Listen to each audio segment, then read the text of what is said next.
한동안 주춤했던 코로나19 유행이 다시 확산하고 있습니다. 입원 환자와 사망자 수도 늘고 있는데요. 이런 가운데 실내 마스크 해제 기준을 마련하기 위한 논의가 본격화했습니다. 네, 자세한 상황 코로나19 브리핑에서 알아보겠습니다. 백순영 가톨릭대 의대 명예교수 스튜디오에 모셨습니다. 어서 오세요. 예, 안녕하세요. 네, 안녕하십니까. 신규 확진자 수가 매일 7, 8만 명대를 오르내리면서 지금 계속 증가하고 있는데요. 그런데 지난달까지만 해도 이미 정점 구간을 지났다라는 분석도 많이 나왔었는데 왜 지금 이렇게 계속 늘고 있는 건가요? 그렇죠. 그때를 정점이라고 생각했으면 지금 그보다 약간 높은데 네. 사실은 정점 구간을 지나가면서 다소의 증감은 있을 수밖에 없습니다. 오늘 하루 신규 확진자가 지금 7만 154명인데요.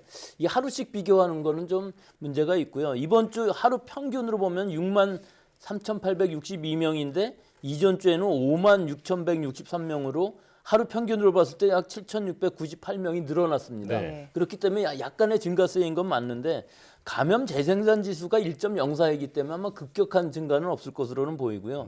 이것이 또 시차를 두고 발생하는 위중증 환자, 사망자 수의 증가도 아직까지는 보이고 있습니다. 그래서 아마 이번 겨울에는 이런 추세가 계속되면서 증감이 나타나면서 어느 정도 겨울이 지나가게 되면은 감소 추세로 갈 것으로 보이지 겨울 동안에는 아마 감소 추세로 가기는 상당히 어려워 보입니다. 네. 네. 그러니까 전문가들은 근데 또 이제 최대 12만 명까지 확진될 수 있다 이렇게 전망을 했는데 교수님께서는 이 정도는 아니라고 생각하시는 거죠? 예, 저는 뭐 항상 그렇게 생각하는 것이 이번 유행이 지난 가을의 유행보다 커지지는 않을 것으로 보이고요. 네. 뭐 심지어는 하루에 12만 명 나온다 할지라도 실제로는 주중으로 보면은 그렇게 주간 평균으로 보면 그렇게 크지는 않을 것으로 보이고 더 중요한 것은 이제 입원 환자, 위중증자, 사망자 수의 추이가 제일 중요한 방역 지표거든요. 그러니까 그런 부분에서 보면은 사실은 지금은 상당히 안정적이라고 볼 수는 있습니다. 네. 자, 그런가 하면 우세종이었던 BA.5 변이의 그 점유율은 계속 줄고 있고 일명 켄타우로스 변이로 불렸던 BA.2.75의 또 하위 변이죠. BN1이 빠른 속도로 늘고 있다고 하는데요. 이 BN1의 면역 회피력이 더 강하다라고 알려져 있는데 이 특징 좀 알려주시죠. 글쎄요, 그 특징이 아직까지는 확실하지 않고 BN1이 이렇게 많이 늘어나는 나라도 지금 우리나라밖에 없는 것 같이 보이거든요. 네. 실제 실제 BA.5 점유율이 60.5%로 감소했는데 비해서 BN1은 이전 주에는 13.2%였던 것이 이번 주에는 17.4%로 이게 증가세가 좀 빠릅니다. 네. 근데 지금 말씀하신 것처럼 이 켄타우스라는 BA 2.75의 하위 변이주이긴 한데 이거 2.75 자체가 BA5보다는 사실은 전파력이 좀 낮아서 우세종이 되지는 못한 것이었거든요. 예. 그래서 이 BN1의 특징까지는 아직까지 알 수가 없는데 면역 회피 능력은 변이가 생겼음으로 해서 있는 것은 분명해 보이지만 다른 독성이나 전파력에 어떤 변화가 있는지까지는 아직까지는 알려진 바가 없어서 그렇게 우려할 정도까지는 아닌 것으로 보입니다. 네. 그런데 말씀해 주신 것처럼 이 BN1의 점유율이 빠르게 늘고 있는데 이러다 보면 우세종이 될 수도 있잖아요. 만약에 이 BN1이 우세종이 되면 재유행의 양상도 달라질 수 있을까요? 뭐 좀 달라질 수는 있겠습니다만은 이 해외 사례들을 보면은 BQ1이라든지 BQ1.12 형제들이 굉장히 우세종으로 되면서 급속히 전파한 상황이 있는데 BN1에 대한 그런 우세종이 된 상황은 아직까지 없어서 이게 네. 과연 재유행에 어떤 영향을 끼칠지 아직까지는 좀 지켜봐야 할 상황이라고 볼 수 있습니다. 네. 또 그렇다면 이제 현재 접종 가능한 이가 백신이 BN1에도 해당이 될까요? 충분한 효과가 좀 있을까요?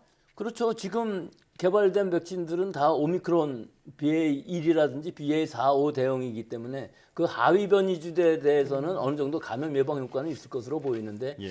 결국은 이게 감염 예방 효과보다도 돌파 감염 같은 것들이 많이 있을 수밖에 없어서 고령층 고위험군들에 있어서는 사실은 중증 예방 효과가 훨씬 더 이득이 크다고 볼 수 있어서 일단 감염이 된다 할지라도 이 동절기 백신을 맞으신 분들은 중증 예방 효과는 어느 정도 기대할 수 있을 것으로 보입니다. 예.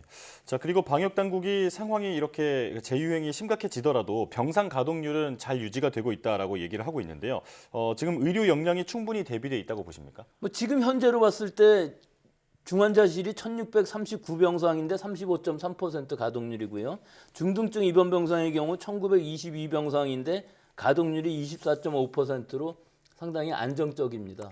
지금 이 정도 유행에서 안정적인데 이 방역 당국은 20만 명 정도가 신규 확진자 발생할 것을 대비해서 병상 수를 확보하겠다고 지금 얘기하고 있기 때문에 네. 이 대비는 아마 충분할 것으로 보입니다. 네. 또 하나 이슈가 또 국민들이 가장 관심 갖고 지켜보는 거죠. 실내 마스크 착용 해제입니다. 23일 정부가 발표를 할 예정인데요. 뭐 착용을 권고나 자율로 바꾸되 병원 등 시설에서는 반드시 착용하도록 하겠다. 이런 쪽으로 지금 전해진 것으로 전해지고 있습니다.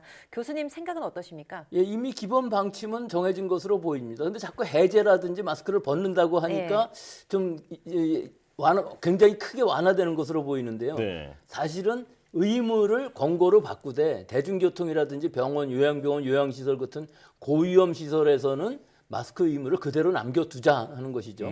그리고 또 하나는 마스크를 벗는 사람들이 많으면 많을수록 미접종자 또는 한 번도 감염이 안 되신 분들 또 고위험군 같은 경우는 오히려 감염될 가능성이 더 높아지기 때문에 자율적으로 좀 더 철저히 마스크를 쓰는 것이 필요한 시기일수라고 볼 수밖에 없고요. 이 마스크를 쓴다 할지라도 좀 더 강력하게 방어할 수 있는 보건 마스크를 쓰는 것을 권고해드리고 싶습니다. 네. 예. 자, 이 권고는 사실 그 상황이 심각하든 심각하지 않든 계속 할 수가 있는 건데, 일단은 의무는 또 다른 문제잖아요. 이 실내에서 마스크 착용 의무를 완전히 해제해도 되는 시점은 언제라고 보십니까? 그럼 뭐 지금 방역당국에서 처음부터 얘기했던 것처럼 한 3월 정도가 되면 유행 자체가 완전히 감소가 되면서 엔데믹, 풍토병화되는 거의 끝 지점에 갈 것으로 보입니다. 이건 전 네. 세계적으로 그렇고 사실은 마스크를 빨리 벗으면 벗는 만큼 엔데믹으로 가는 것도 빨라질 수 있는 것이거든요. 또 우리 경제 상황으로 봤을 때에도 소비 심리가 좀 늘어날 수가 있고요. 또 영유아나 소아들의 발달 장애들도 지금 굉장히 시급한 상황이기 때문에 예. 지금 이 시기적으로 봤을 때 이번 겨울에 좀 더 빨리 벗는다는 것은 벗는다는 의미가 아니라 자율적인 권고로 함으로 해서 국민들이 자율적으로 착용하는 것으로 바꾸는 것은 큰 문제는 없을 것으로 보입니다. 예. 네. 네, 마지막으로 그러기 위해서는 또 백신 접종률도 좀 높아져야 되지 않을까 싶은데요. 개량 백신 접종 교수님께서는 그 필요성이 어느 정도라고 보십니까? 예, 이게 지금 젊은 분들이 자꾸 뭐 필요 없다고 얘기하니까 전 연령층에서 필요 없다고 생각하실지 모르지만 사실 이게 전 국민 대상으로 적극 권고하고 있는 상황은 아닙니다. 예. 지금 60대 이상의 경우에 있어서도 목표가 50% 정도이고요. 고위험군의 경우도 요양원이나 요양병원 같은 경우는 60% 정도가 목표이거든요.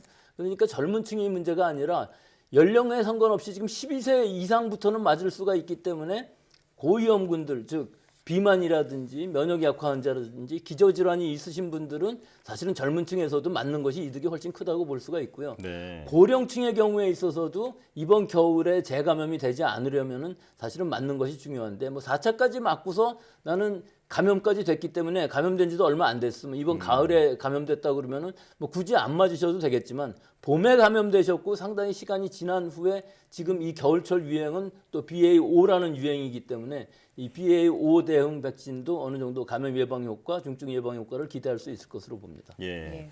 감염 예방 그리고 중증화 예방에도 큰 효과가 있는 만큼 이제 맞는 게 좋겠다라고 정리할 수 있겠습니다. 자, 코로나19 브리핑 가톨릭대 의대 백순영 명예교수와 함께했습니다. 고맙습니다.